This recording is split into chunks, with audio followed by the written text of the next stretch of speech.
I've done several of these now, quite a lot of them. This was one of my practice ones here. I've mounted one of my better ones. So mostly I put that there so that the camera has something to focus on. We're going to do it pretty much the same steps as we did with the first one, where we're going to we're not going to wet the paper. We're going to actually use the very light wash down to the horizon line, and then we're going to put in the pinky orange. So we're going to mix up a very watery wash of either raw sienna light or what's the other one I've got on there? Oh, Naples yellow. Naples yellow is a very, very pale color, and they make it by mixing a color with white. So it's a little bit more opaque, but if we put lots of water with it, it's pretty good. I quite like my raw sienna light. It's sort of a, where's my raw sienna light? It's this one here. It's quite a very light raw sienna. I might use that one today. And we need to get the colors mixed up first so that we've got plenty ready to go. And remember, the first, instead of water, we're going to put on very, very watery, either raw sienna or Naples yellow or something light. So let's get that mixed up first and move this. I'm getting much better about getting my painting out of the way and not having it in my splashy zone. So this is my raw sienna light. And I'm going to mix up the Naples yellow beside it so you can kind of see that they're very, very similar, except the Naples yellow is more opaque because the actual color has white mixed in with it. And I don't really want too much white in my first layer, but I need plenty of wet paint. So a bit of paint, dip, bit of water. Bit of paint, bit of water. So I've got a movable, it has to move. If your puddle doesn't move when you tip it, it's not wet enough. It has to move as you tip. If you've just got a little dry puddle, that's not going to work for you. So a bit more water, a bit more paint. And then I'm going to leave that ready for use. Now the other color I've got is my transparent orange with some Quinacridone Rose. Now, if you don't have transparent orange, you can use cadmium orange. You can mix just a bright yellow and cadmium red to make an orange. That will all be fine. The transparent orange is just the most transparent one that there is. It's also called Pyrrole orange. And you can see as I put it here how much of the tray you can see through it. So it is very transparent, but too orange for this peachy color. So we've got the orange, then we have to take it down with the Quinacridone Rose to a peachy color. And this was the color we used the first week, but then we have to water it down, maybe add a bit more of the rose, make it a bit more pinky, a bit more water, and always have your test paper ready. I tear up old paintings that haven't worked that well and use them. So I want to test this and make sure it is thin enough and rosy enough. I might add a little bit more rose to it. Has to be fairly rosy. That's better. And quite transparent because we're going to have the other color underneath. And use a big brush. You could use, let's get my paper back. You could use a flat brush, but sometimes I get lines with using my flat brush and they do suck up the water. So I don't know, I might use my number 10 round. Grab that. Now I'm going to have my number 8 brush ready so that I can do some of the painting with the number 8 brush and some with my number 10. So the big number 10 round brush, I'm going to put the raw sienna light on all the way down to the horizon line on dry paper. That's why I want a really, and I can keep wetting my brush so that I have plenty of water in my mix because I do not want this to dry. Wet my brush again. I don't want it to dry before I get the pink into it. So I have to work fairly fast. And because my paper's dry, now you might say, why not wet paper? Well, that might just dilute everything too much. Now I've got a light line along the horizon, so I can't go over that. I have to be very careful. Drag my brush along it and work quickly. I don't want any lines through. I'm going to put dark here, but I don't want any lines through it, so I've got to get that on there. Now, back and forth with that Naples yellow or the raw Sienna Light, and grab my other brush, and I'm going to grab the pinky orange, and again go horizontally. See, we've got two wet washes, so having a wet paper underneath might be overkill. Horizontally across the page.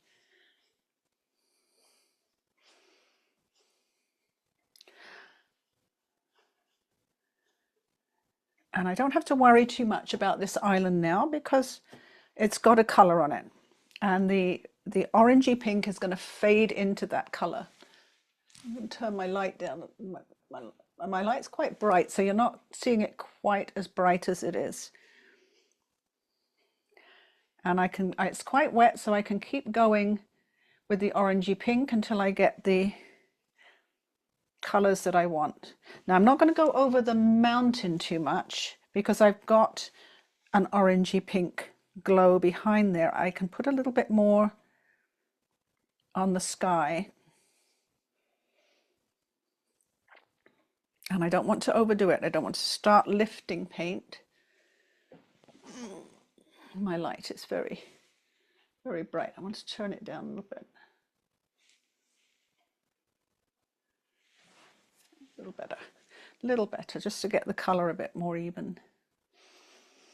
So as long as your background's wet, you can keep adding a bit of color if you need to.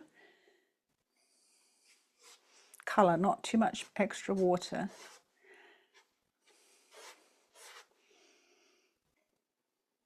And then I think that's enough for me, because if you keep adding, you start to distress the paper and the paper will start to pill a little bit. I'm going to grab Kleenex and just want to make sure that I dry the tape so I don't get a run back, a bloom at the edge, and then I don't get any paint going under the tape.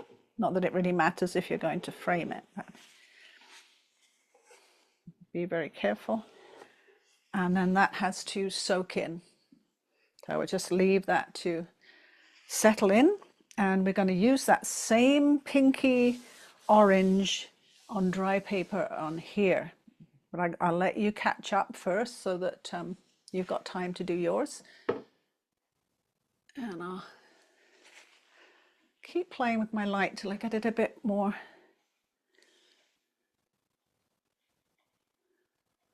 There we go. I have to, it's got warm and cool on the light. I need to get it just so it's the right warmth for the color. Okay, now let's look at the reference photo and look at where we're putting the paint next. So first of all, there is a very light blue line at the horizon here. It's quite wide too. So we want to leave that just white paint for the moment. When we paint this very light blue Mount Baker, we can bring that light blue down and we can cover that white line when we do that.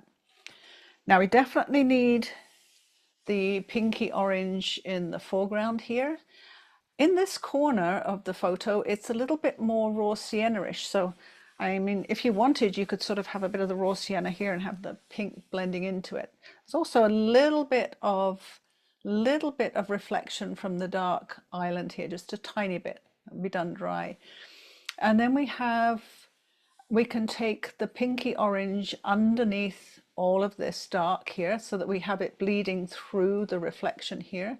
But we do want to leave some of this white paper. We can fill it in with a little bit of raw sienna later, but if we try and leave some of these white stripes, and definitely these have to stay white so that we can put the blue on them. Otherwise they will just go grey.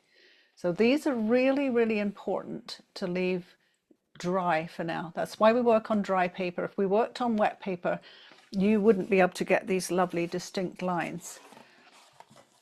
So I work sort of on the one furthest away from my hand that's going to smush it. I must make sure I have that lovely white line, and there's also another line I must be very careful of, but I can put in now with the pink, but later I have to be careful. There's this lovely light line here. So when I put my peachy pink on, it needs to be very, very light along this line. I need to put all of that in my mind before I start. If you don't put it in your mind, you find yourself painting things that you shouldn't be painting.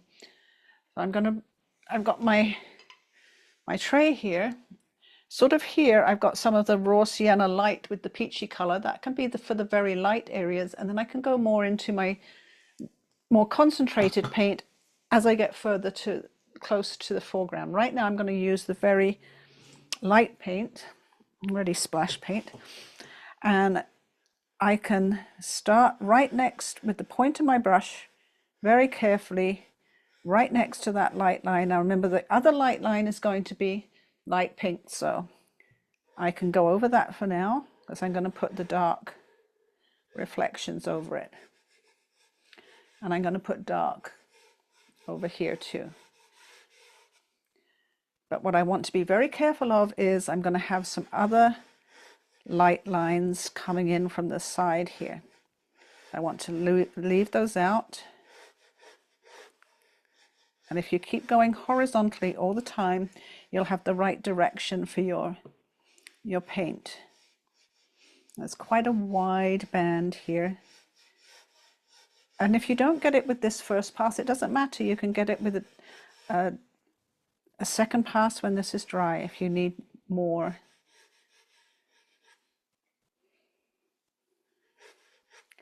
I'm going into slightly darker pink. And all this is going to be a dark reflection over here, so I can go a little bit darker. But there's blue coming in over here, so I must remember again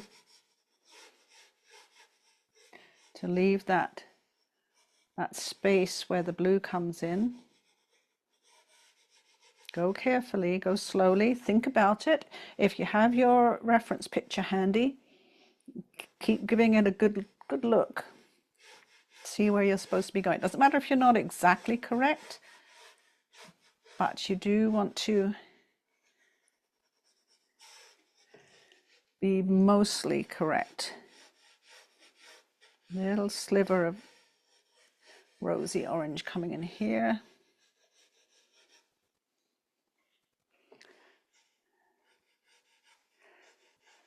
And then I must go a little darker with my rosy orange. Not too dark, because I'm dipping my brush in a bit of water too, because I want it to flow across there. And make sure I leave the space for the blue.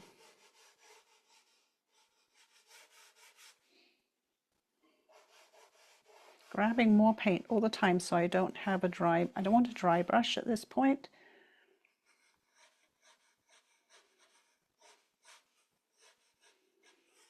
And I can use the point of my brush to poke it in to get some really nice streaky looks.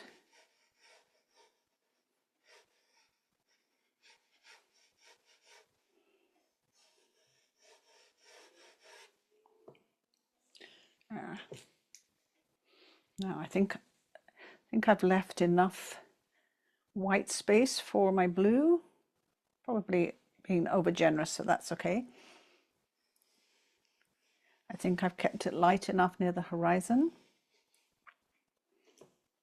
And that's all good for now. And then my next step is going to be to make sure this sky is perfectly dry, because when we put the blue mountains on, It has to be bone dry, otherwise you're going to get it bleeding up into your orange, and you won't get a lovely transparent blue. You'll just get it mixing with the orange and going a rather ugly grey. So I will be drying mine while you do your foreground carefully. And if your paint looks too dark, add some water to it. That's how you lighten it up. Okay, hairdryer coming.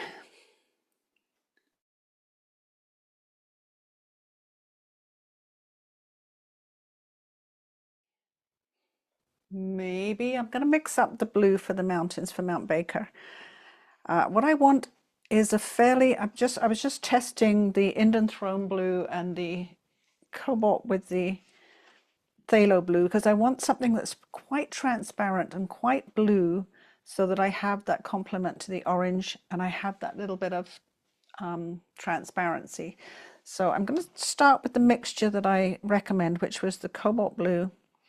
Cobalt Blue does not granulate like the ultramarine blue. It's much less granulating, so we don't really want granulating for this mountain.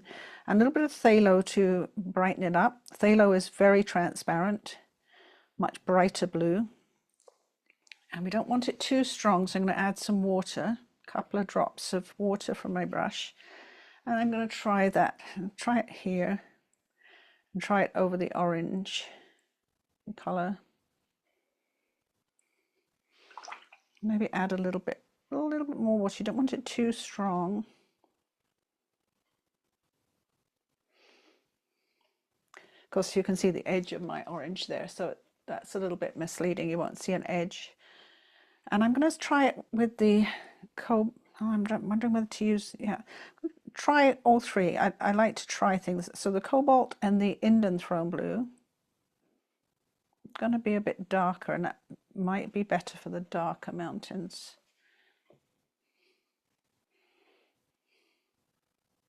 No, I think that's just too dark. It's better for the darker ones, but I want to stick with the Cobalt and the Phthalo Blue.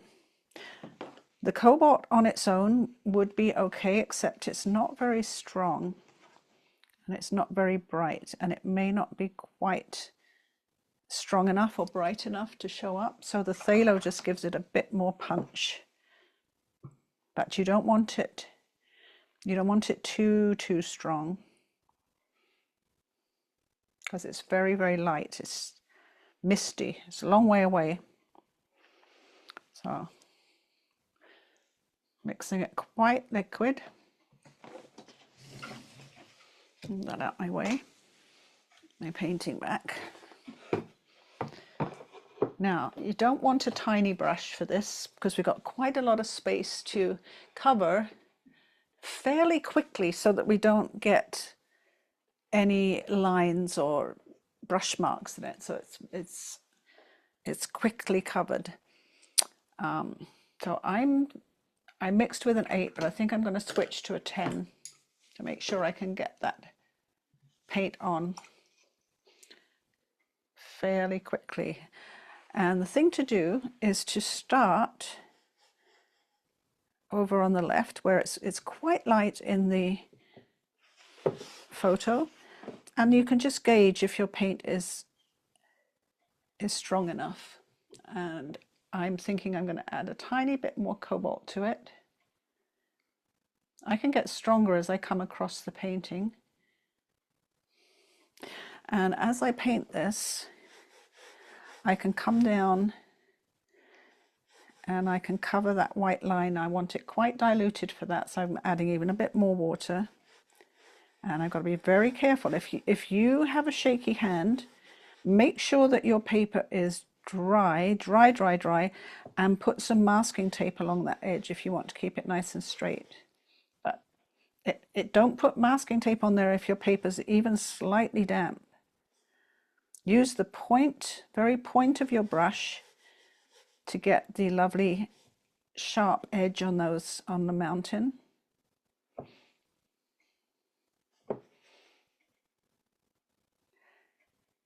And then you can use the belly of your brush to fill in the rest. Don't do an outline and then fill in later, because it will dry in between.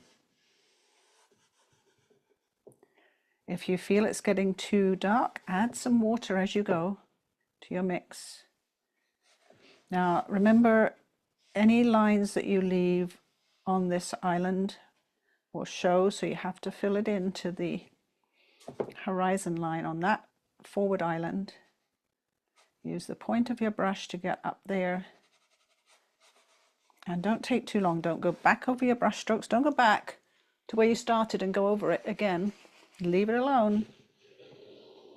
Clean up the edge. Oh, I cleaned up the edge too much. Shouldn't have done that.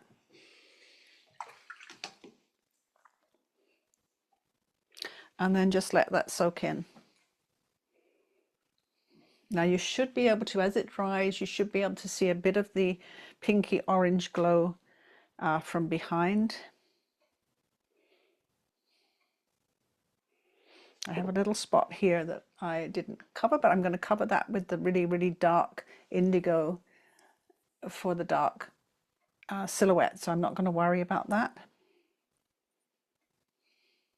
I'm wondering, I have a very thirsty brush. I'm just wondering if I can gently lift a little bit of the blue to give a misty look here. You don't want to play with anything like that too much. My brush is very dry. And then just let that sit. Of course, if you've dried all this foreground with the hairdryer, we can go on and we can put some of the blue into the foreground. I also want to, it's amazing when you put that blue on the white, how dark it goes. I've got my thirsty brush. I think I might even want to lift a little bit there. I can lift it after it's dry too.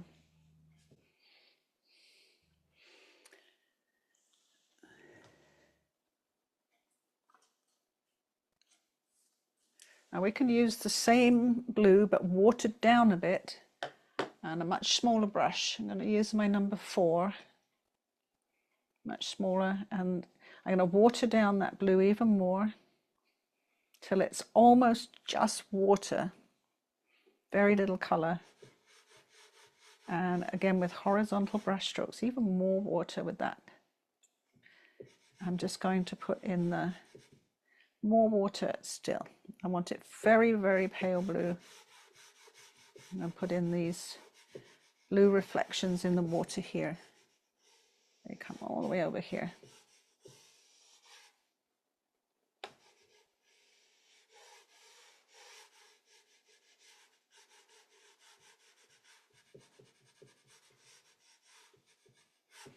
Make sure you really, really water it down. It's really light.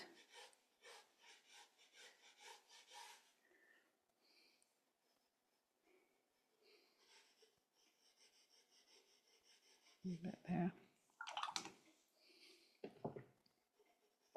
I'll show you my tray, how watery it is. See how watery that is, how light, how watered down the blue is. It will come out quite dark if you don't really, really water it down.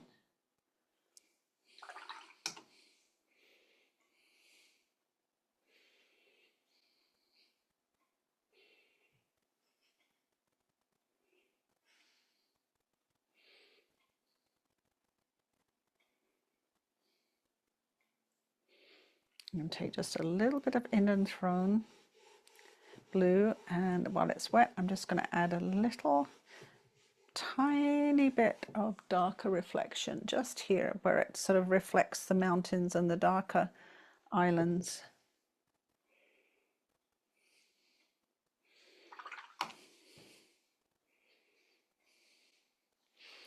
And then before we move on, again, there's a lot of drying time in this.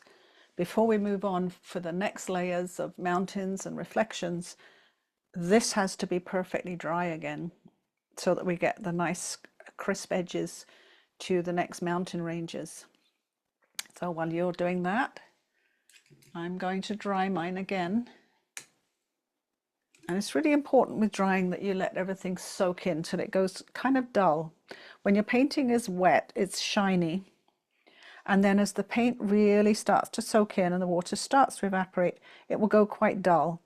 But it's definitely not dry yet. If you actually touch it, it's quite cool and quite damp. So, more hairdryer.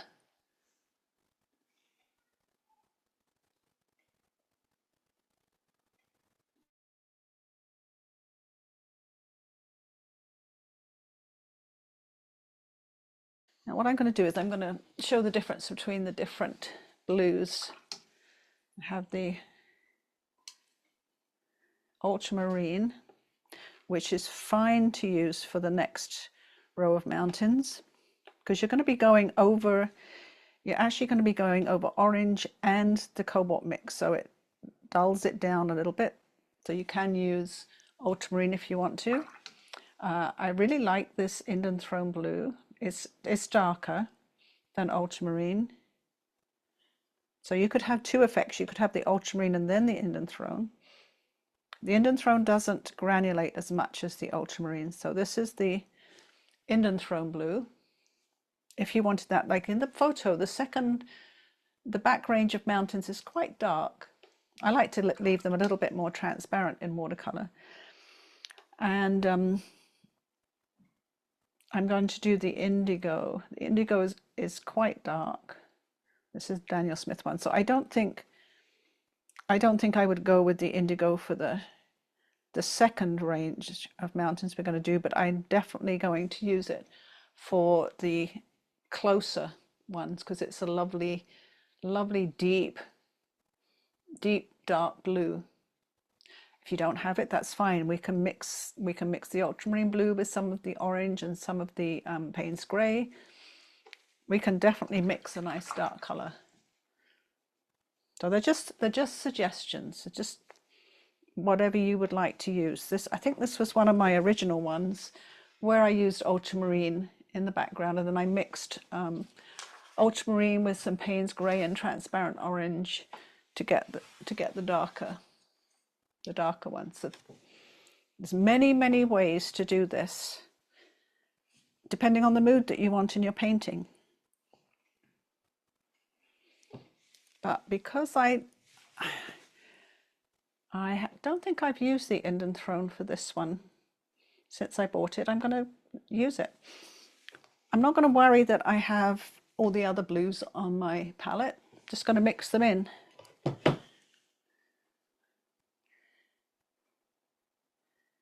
It will be fine.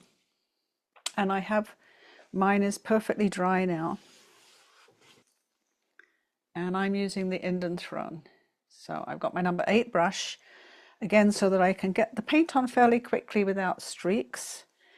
And I'm going to have to do both of these ranges at once. The second range and the first. I treat them all as one for now. Poke the point of your brush up to get the trees, because we can see the tops of the trees. And again, if you want a nice straight line and you've got a bit of a shaky hand, dry your paper and put some masking tape along that line if you want it lovely and straight. And I don't go along the tops and then come along the bottom. I do a bit of the tops, the point of the brush, and then fill in so that I don't get any streaks, because as the paint dries, it dries quite fast. If you don't fill in quickly, you're going to get streaks. Get that bottom nice and straight. Poke up those trees.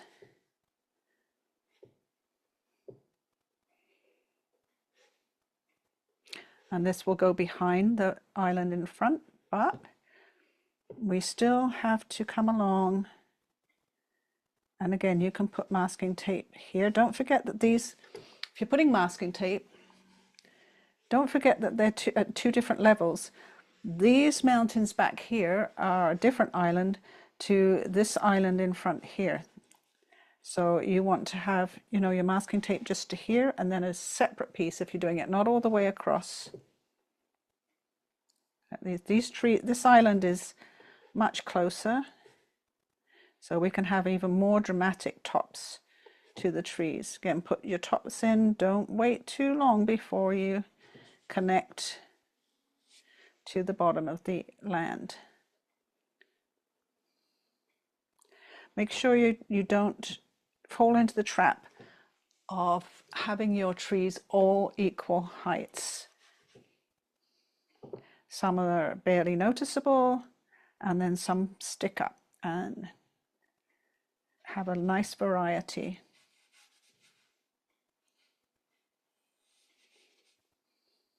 When I get to here, make sure I get that nice straight line. And then let it soak in. I'm just going to make sure that edge is dry. So all we've really wanted to paint was this little strip behind here, but we've had to paint everything to get that little strip. Otherwise, you're just going to have dry lines where everything stops. You're not going to get the depth of color for your foreground. It's really important when overlapping your layers in watercolor that each layer is under the following layer and it's perfectly dry. That way you get that lovely transparency and the overlay happening just perfectly. So again, I've got to leave that to soak in. If I go to my hairdryer too fast, I'm going to evaporate the moisture before the pigment has had time to settle properly. So I'm going to let the pigment settle, let it sort of lose its shine. I can see here if I tip it towards the light, oh yes, you can see it if I tip it like that.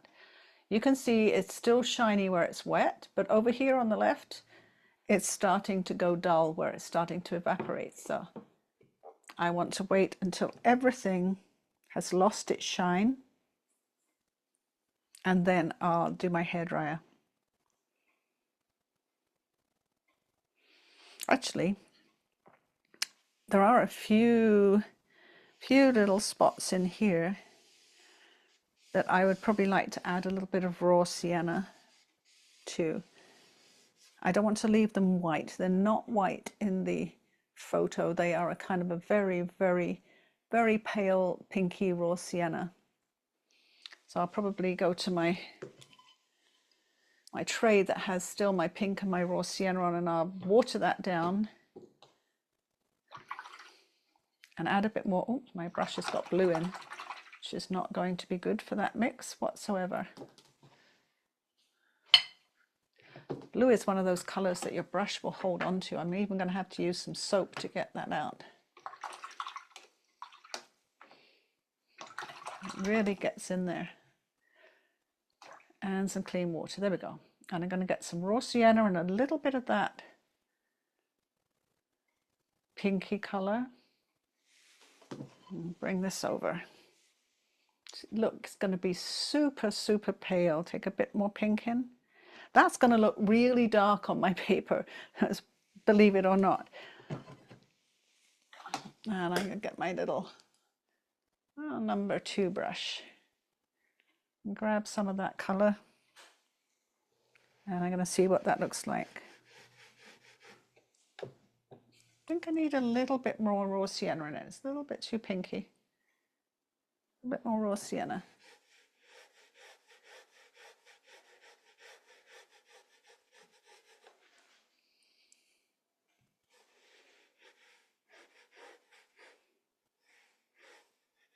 What will make it look lighter is when I get the dark reflections on. They will help.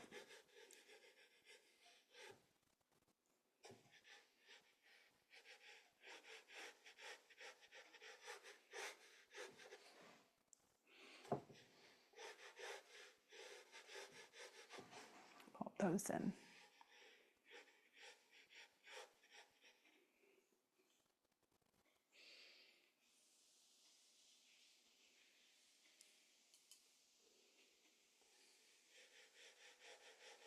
I'm just taking a little bit of raw sienna by itself, just add a little bit more color.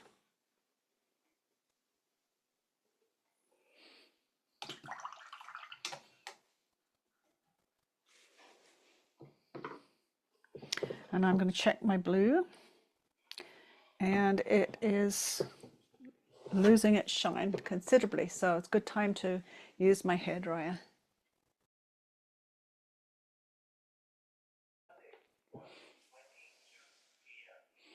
And our next step is going to be the very dark mountains. So we'll explore a few mixes for that you can use. My blue palette over, and a decent sized brush for mixing. So the first one I'm going to use is, I'm going to use the Indigo. I'm going to mix a little bit of the Indanthrone Blue in with it, so it's just a bit more Indanthrone than Indigo. And that's quite strong. Test it on my paper. Now, if you want strong color, less water. I'm going to test this out. And that's quite lovely. And quite nice and dark too. But I didn't mix much water with it. So the other one that I used before I had those colors was I used the Ultramarine Blue. Let's do this one over here. I used the Ultramarine Blue and the Payne's Grey. Now Payne's Grey is quite dark color too.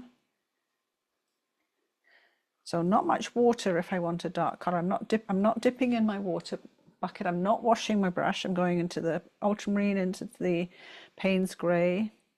I'm going to use a different brush to get a little bit of transparent orange to mix with that, because I don't want to make my orange dirty with the mixing brush. So I'm going to take a bit of that in, and then I'm going to test that on here, see what it looks like. Another nice dark color, very similar to the Indigo and Indanthrone, very little difference. So you can use those two. That was Ultramarine and Payne's Grey and a little bit of the transparent orange. If you don't have transparent orange, let's look at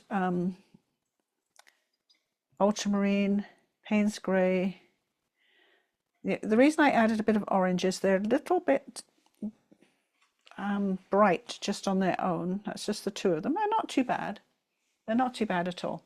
Kind of nice to just add a little bit of color. Now, if you don't have transparent orange, you can add burnt sienna to that, just to get a little bit more warmth into it.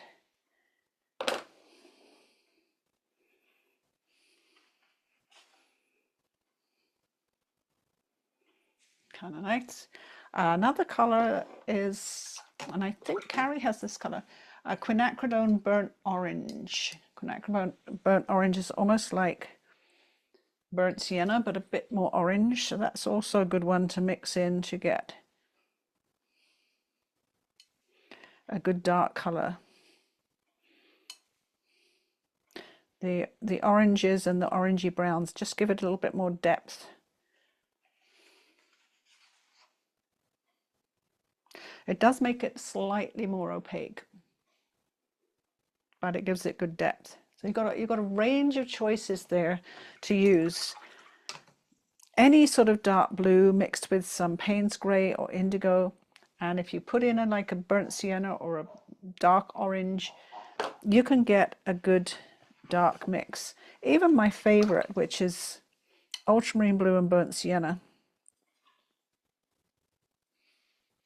Not quite dark enough, but it will get you there if you don't have too much water with it. I'm running out of trial space. It is a little bit more grey than the others.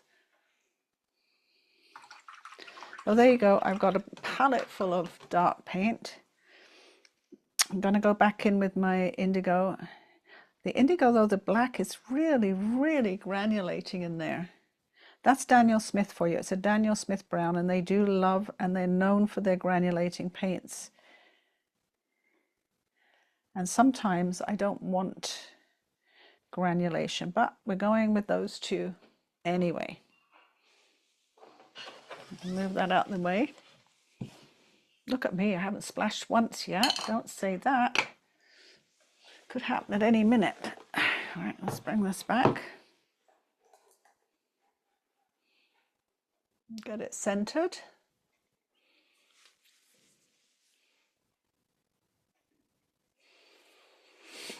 Right, we're going in for the last layer now. Now don't forget, and if you may have lost your little line to follow, I'm going to grab a pencil. There is nothing to say you can't draw your line on again if you've lost it under your paint, if you want to, just to remind yourself where it is. But don't paint up to the second layer by mistake. If you've got your masking tape on here, leave it on there so that you get a nice straight line. And I've got to talk about brush size now. That's 6. I've got a 6 here.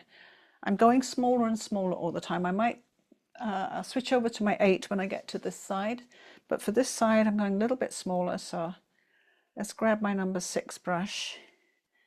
And because I don't have as much water with my paint, I have to dip in a bit more often. And we want to be nice and dark, so if you don't dip in your paint often and you spread it out too much, dipping in again, if you spread it out too much, you'll lighten it and dry it as well. I'll demonstrate that in a minute. Now I'm going over some of these because they're the forward mountain, and then I've got to remember as I get here I have to leave a space for the mountain at the back. It's so easy to get involved in what you're doing and forget that. Fill in my horizon line.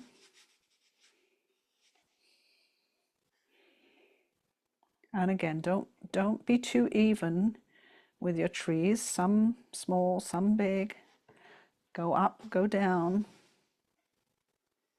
Fill in. Now I'm dipping frequently in my paint so that I've always got rich paint. Dipping again. My brush has to be loaded with paint to get this on with no streaks, no lightening of paint. A tree that's a bit bigger there, and they come behind this island. Fill it in.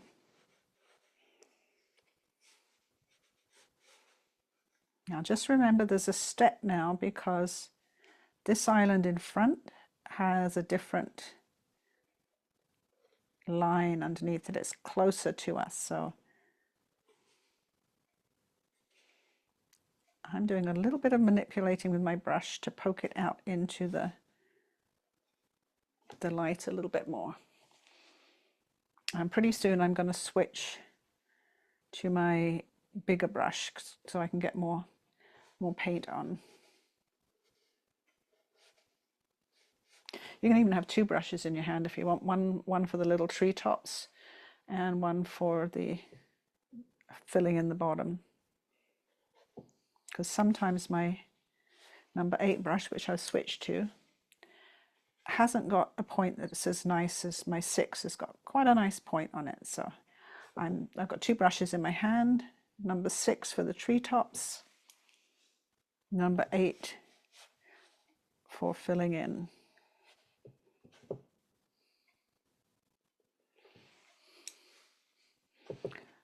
Dip, I keep dipping. We're going to use this color, this dark color, for the reflections as well. Dip in. If I don't dip in, I'm going to get really light lines coming up to the edge. There's a real urge to rush as you get closer to the end. Get it done. Slow down, don't rush. Keep your wits about you. Keep that line underneath nice and straight. Keep loads of paint on your brush. There you go. And then leave it alone. Don't go back and dab with your brush. If there's a mistake, fix it when it's dry. Do something later, but don't go back right now with your brush. And these dark colors on your brush is going to really stay in there. So when you're all done, you really need to wash with some cold water and soap when you're finished. Too much. I'm just going to do a little talk about getting paint on, in case, I don't think any of you will be struggling. You're all pretty experienced with painting, but there may be people who just watch the video who don't come on the Zoom that may be struggling getting the paint on. So I just want to do a little talk about that. And I'm also going to use a brush that's not as soft as my brush to show the difference a brush can make. And I'll also, a lot of people really like a flat brush, so we'll see the difference they all make with getting a nice even wash on the paper. I can't remember which brush I made nice and clean now. Possibly that one.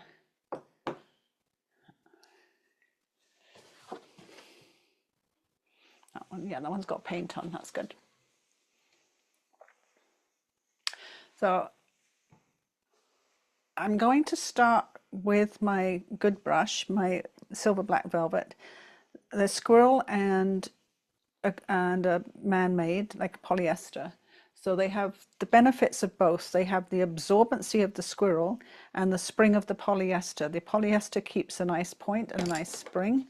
That's polyester.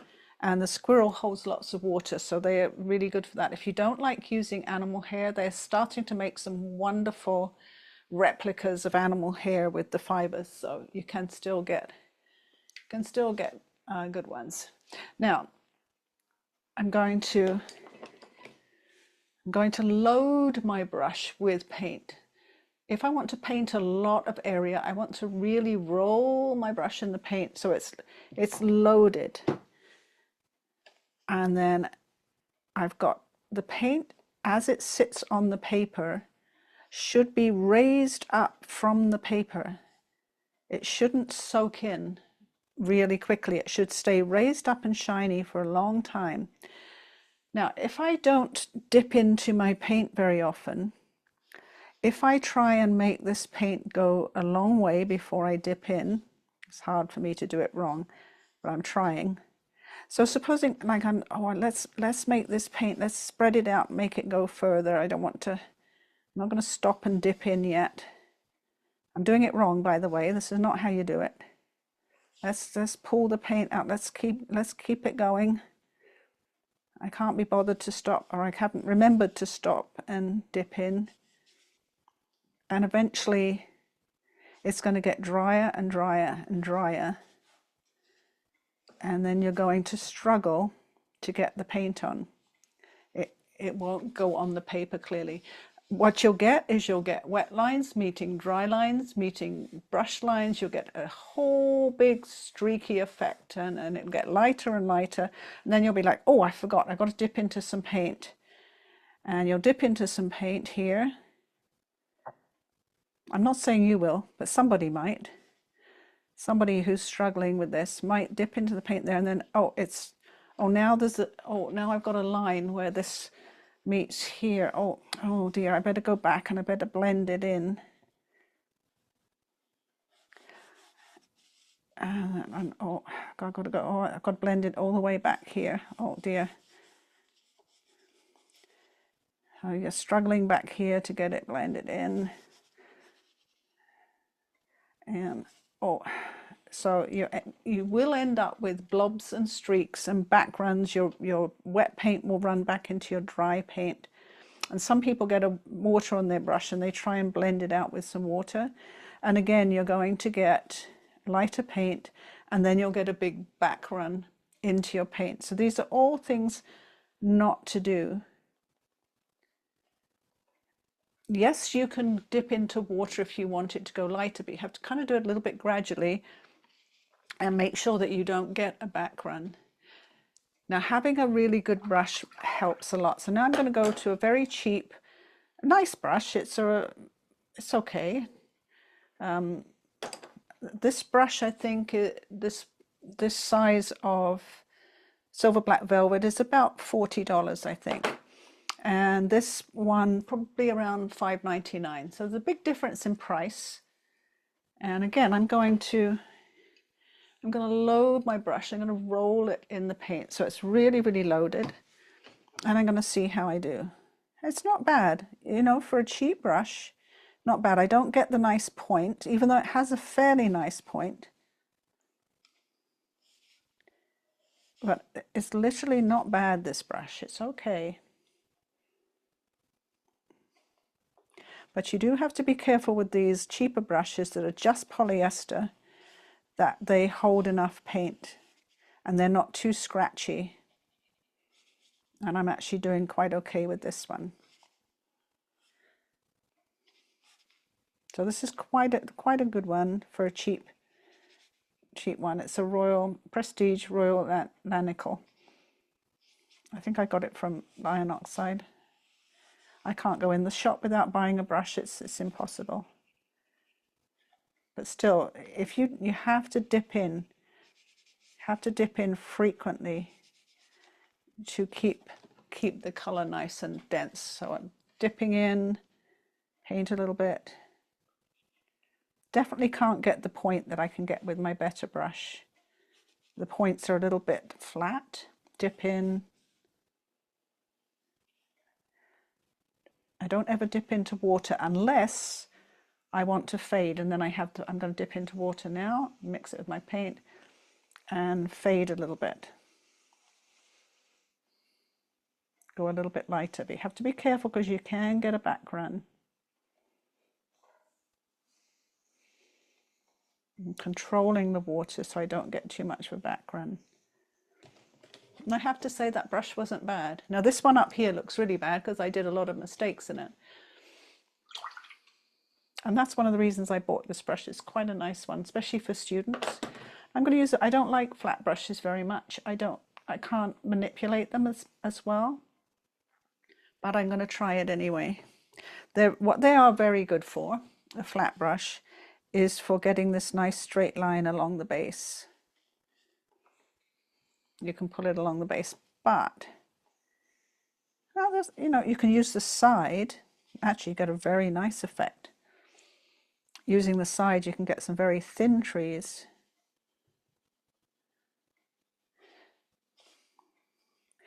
But you have to do one then the other. Bottom, then trees. Make sure that they line up. Now, because this brush is very synthetic and hard, it's not holding as much paint, so I can't get the depth of paint very well. Now, something you don't want to do is do all of these trees by themselves.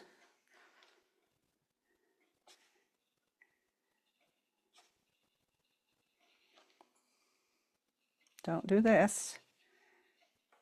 Very tempting. Get all of these trees in, all these tops. The only thing I find with this is that it's a little bit mechanical for shape. I have to be a bit careful not to be too mechanical with it. Okay, so if you go around and get all those trees in like that,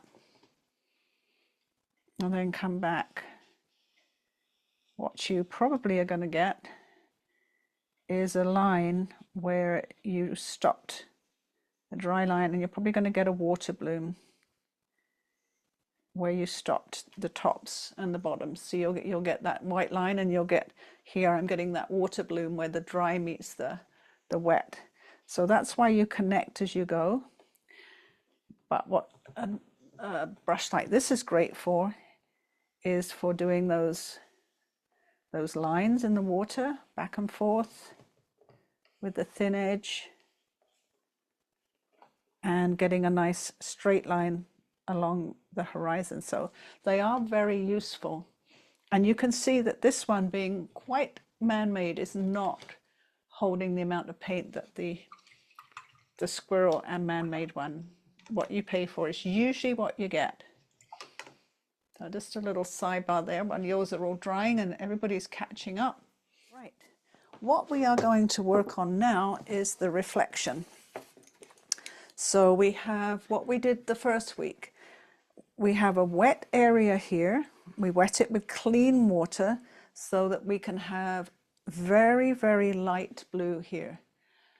So we're going to use the mountain blue here. So just a little bit of cobalt's fine. It's actually a bit bluer than the mountain. So just a little bit of cobalt here. And then we're going to use our dark paint, which I've used up a lot of mine now and have to mix again sort of here where it gets a little bit lighter. And then we're going to leave it dry over on the edges because this needs to be nice and dark. And then it gets lighter here. We can add a little bit of water here and a little bit of water here. Now, it doesn't matter so much if we get some little watery backgrounds here because what we're doing is a watercolor. We're doing a reflection in water. A little bit of background's fine, a little bit of dibbing and dabbing. And when this is all dry, we can also scratch a little bit out with a wet brush if we need to get a bit more in there. So make sure yours is perfectly dry and make sure that you have a very, very clean brush. Remember, I washed one over here in soap and water to make sure it was perfectly clean. And I've got to have a look at this. Another thing we need to remember, look, there's this really light line here. We've got to remember to leave that and not paint over it by accident. I say that because I do it all the time. I forget and I paint over things by accident. It's easy to do. So what I want to do is with very gentle brush strokes and not too much water, I want to wet this central part. And I'm going to take it out to the side a bit and out to the side a bit because I can have some watery reflections. And then I'm going to get a little bit of cobalt blue. I'm just going to use cobalt. And right under where Mount Baker is, and I just tapped my brush off on my towel so I didn't have too much blue there. Now it doesn't have to be the exact shape of Mount Baker. It isn't in the photo, it's just a bluish reflection. Okay, so just a little bit of that cobalt blue. Now I'm still going to use my number 6 brush, not so thick, a thinner brush because I want a little bit more control. And I'm going to, now that the light line that comes under this island disappears about here and connects, so we can connect up.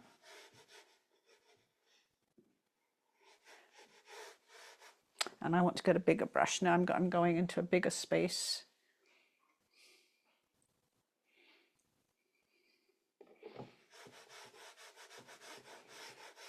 So I'm painting from the tape inwards in short little motions because I don't want to paint all of it. I want to paint very carefully up against that light blue. Now I'm going to go to my smaller brush again because the reflections are very different here. You get a little bit of the sort of trees happening. And what I want is some water. I'm going to grab a bit more water on my brush, clean. And I'm going to, and this is where I meant, doesn't matter if you get some backgrounds. This is watercolor now we're doing, and you can have that watery effect. It's fine. Rather lovely, actually. And we can pull these trees down into that water I've just put there.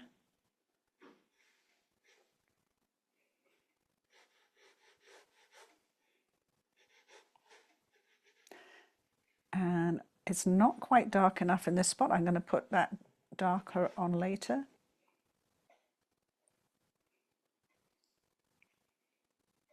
Little tiny bit of color, and I'm going to use my towel to not have too much on my brush because I want a little bit of dark in here, but I don't want it as dark as the rest. Just a little bit there.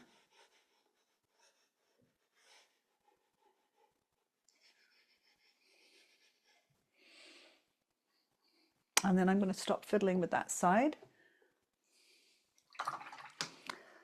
And I'm going to look at the middle again where I had the cobalt. I want a little bit, I've just got the tiniest bit on my brush, and I'm going to use my towel again to control it. A little bit more cobalt. It's really blended in with the water, so I'm just going to put a tiny bit more on. I'm tapping my brush on my towel so I don't have too much.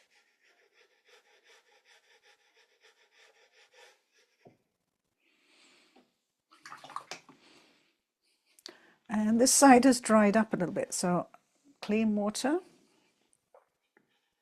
And I want to take a little bit more water out here. So I've got a transition from the dark to the light. A little bit here. And I'm going to stick with my number 6 brush.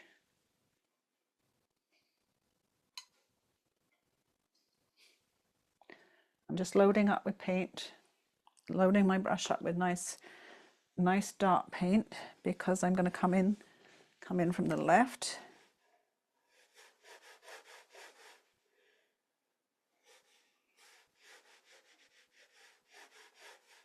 I might, if it skips a little bit, I'm going to let it skip. Now remember, there's a light orange part we left here, so I'm looking at where the dark goes. Dark goes all the way to here, and it leaves that light orange strip in the middle. Just the point of my brush is touching the paper. My heel of my wrist is leaning on my table for support. I'm going to come along into the water and gently fade that dark.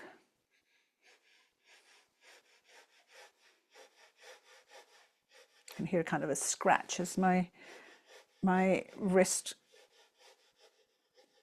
goes along the board.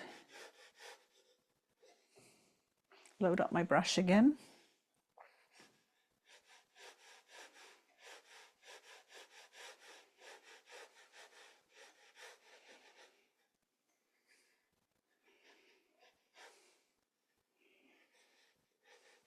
Now you can go really slow with this. You're working on a dry paper. You're using water to help you control your reflections.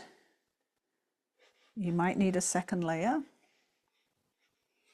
because I want to get a bit more from the trees coming down here.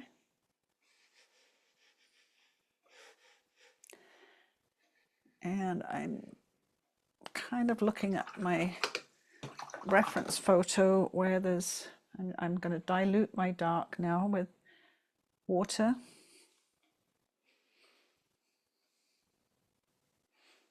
And test it. And grab a bit of paper, test. It's still too dark. I just want it light for just here. It's a much lighter grey just here.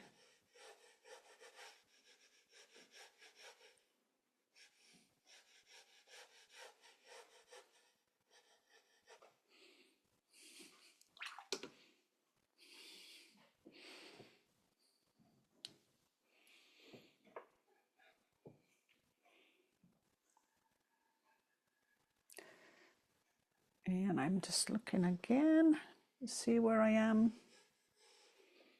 Light grey again, really, really light. Just watering down my, just trying to see where there's a bit of grey just in here. Let my brush clean it up a bit and just blend that in with a little bit of water.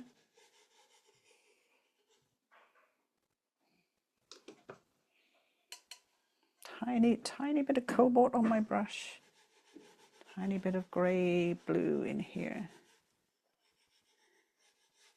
That's just a little bit of wet cobalt on my brush.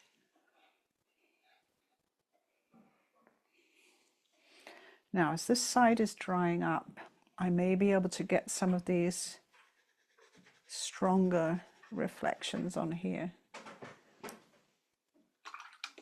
Put them on. Use a damp brush to just soften them a little bit.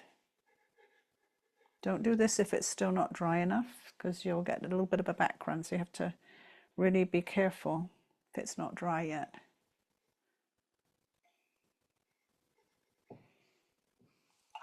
I'll put a little bit of paint on, then a damp brush, and just swivel it in.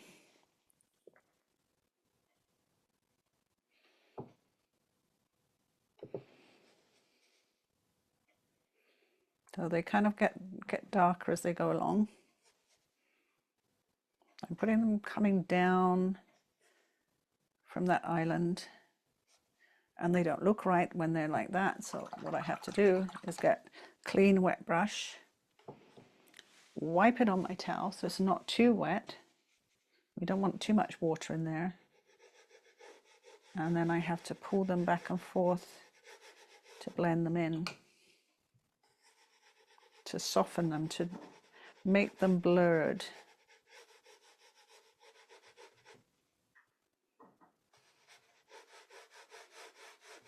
Got a bit more going this way, a bit more going this way.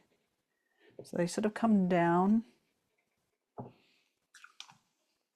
And then we need to take the horizontal blurring.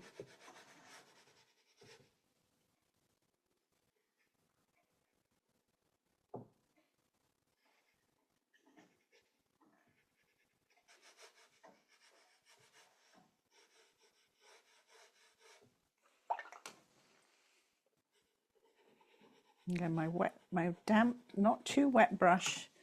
It's going to be used to ease some of those little lines in.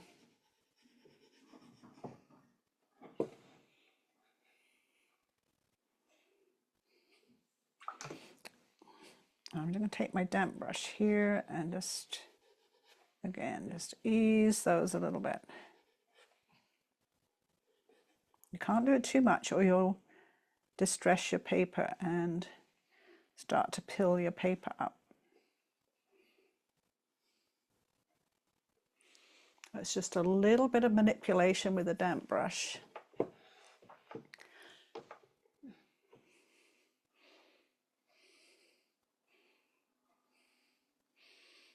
And the only other place there's a little bit of shadow on the photo is just here. That I'm going to do with a dry brush. A slightly different color. I'm going to take that orangey color and add a little bit of the indigo into it. A bit of orange. I'm making an indigo-y brown color. And then I'm going to tap it on my towel because I want a little bit of dry brush. And I'm going to test the color on my paper. Seems all right to me. And there's just a little, oh, too dark. No, it's too dark once I get it on here. Try again. Add some water to that mix. Lighten it up. Water, tap it on my towel. Try again. There we go. It's just the tiniest bit of dark reflection here. Pretty minimal. It goes along the edge of that light blue. Now I have quite a dry brush. Not too much color on it.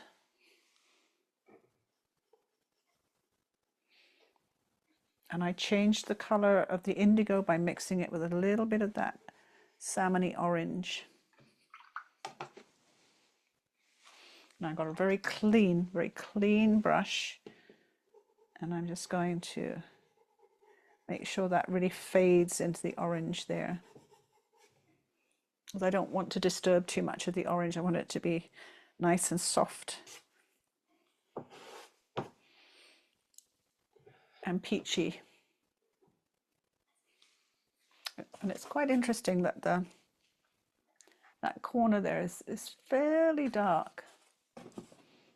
So while it's wet, I can even add a tiny bit more dark into the corner.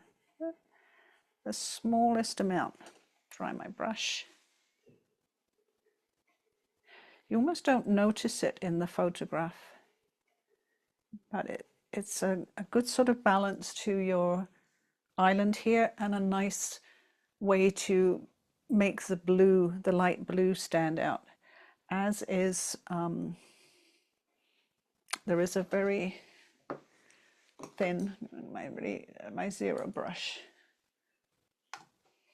a little bit of the bluey grey brown color.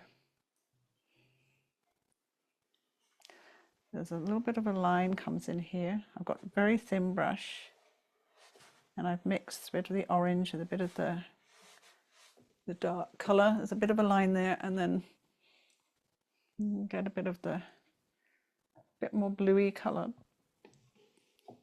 And trying to see, there's a bit of a dark line coming through here. I already put a bit of a dark line there, but it's drying out. I'm just going to drag a bit more dark through there. Very thin line of dark. Let's draw back a little bit.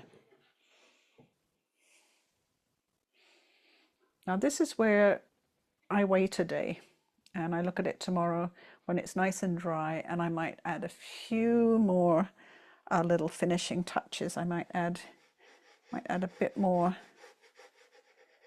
dark here.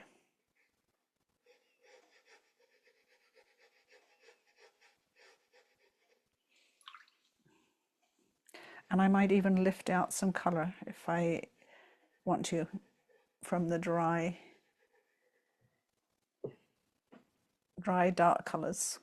But I don't think I'll be lifting out anything tomorrow. I think I'm fairly happy with what I've got there. The only times you sometimes need a bit more dark when it dries quite a lot lighter.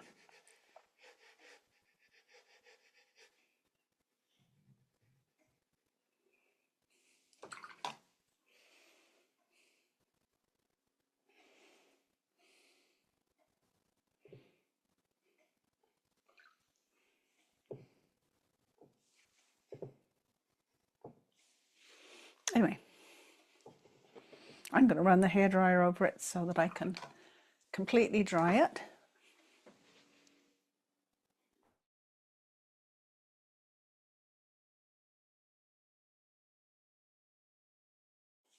There we go. And then I'm going to take the masking tape off because I really like to see it with a nice clean edge. That all my paint mess along the edge.